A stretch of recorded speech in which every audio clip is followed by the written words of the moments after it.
由沙里頭坊眾互助會、沙里頭土地廟慈善會合辦的2025萬家歡樂賀土地寶誕醒獅上香儀式，3月1日上午11時在沙里頭坊眾學校舉行。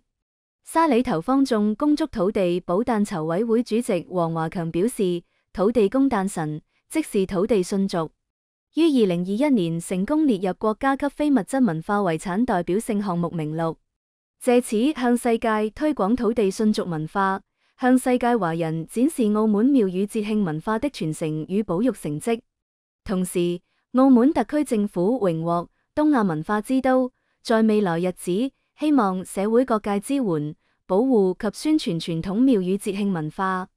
通過各項社區大型廟宇節慶活動，豐富是社區旅遊資源，吸引不同地區遊客進入社區，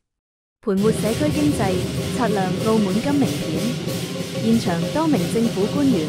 社會賢達主禮請獅簪花掛弓、點睛上香儀式，內居民共同恭祝土地爺爺寶誕。